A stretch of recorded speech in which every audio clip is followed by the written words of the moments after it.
And just like that, the first week of March has seen us end game week 29 in the 2025-26 English Premier League season.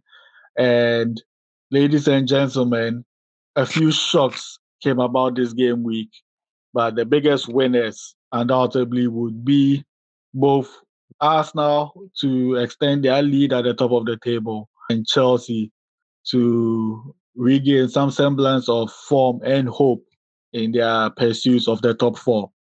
The game week started with Tuesday's fixtures, seeing Bournemouth and Brentford play out a nil-nil draw at the Vitality Stadium. And then we saw Everton bounce back. They got a 2-0 win against Burnley at the Hill Dickinson Stadium.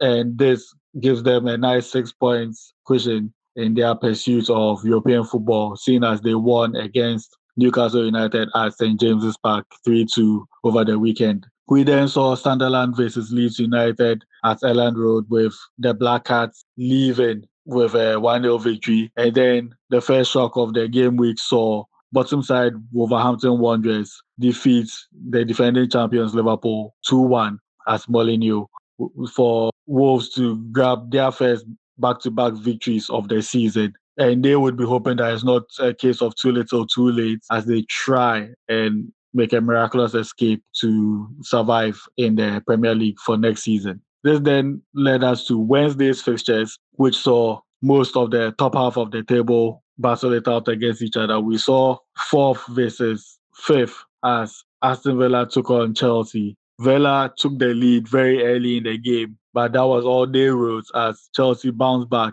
for a very comfortable 4-1 victory at Villa Park. The league leaders Arsenal took on Brighton at the Amex Stadium. Arsenal got a gift of an early goal, and that was their only shot on target. And they ground out the result to leave the South Coast with a valuable 3 points, which will come in handy, seeing as their main rivals, Manchester City, were twice pegged back by Nottingham Forest for the game at the Etihad to end 2-2, City dropping points in the title race. Fulham lost a London derby to West Ham United 1-0 at Craven Cottage. And then Newcastle, impressively, after going a man down, managed to beat Manchester United in form Manchester United 2-1 at St. James's Park. Newcastle United have now beaten the Red Devils in 4 consecutive home games in the Premier League. And with this result, have not only given interim manager Michael Carrick his first defeat in charge of the Old Trafford club, but also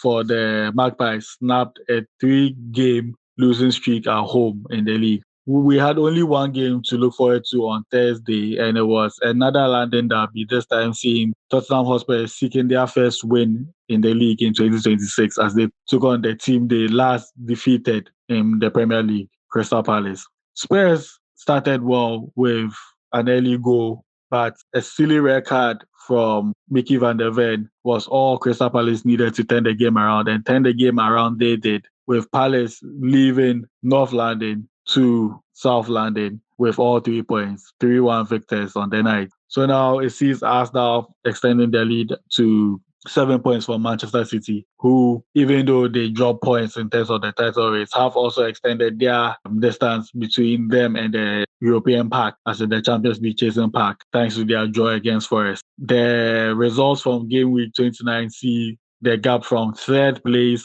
to sixth place now being whittled down to 3 points, with both Manchester United and Aston Villa on 51 points in third and fourth respectively, and Chelsea and Liverpool rounding out that pack on 48 points. So which result stood out for you the most? Let us know in the comment section. My name is James of CBS Sports Extra. You can interact with us on Facebook, on Instagram, on Threads, and of course here on YouTube. Encourage your friends to comment as well, to like the video as well, share the video with them, and please get them to subscribe, and not just subscribe, but click on the bell so that none of you miss out on our next footage and our next videos. It's been a pleasure bringing this to you. Stay blessed, and for my friends in Ghana, happy Independence Day. Enjoy a lovely weekend, and catch you same time next time. Bye for now.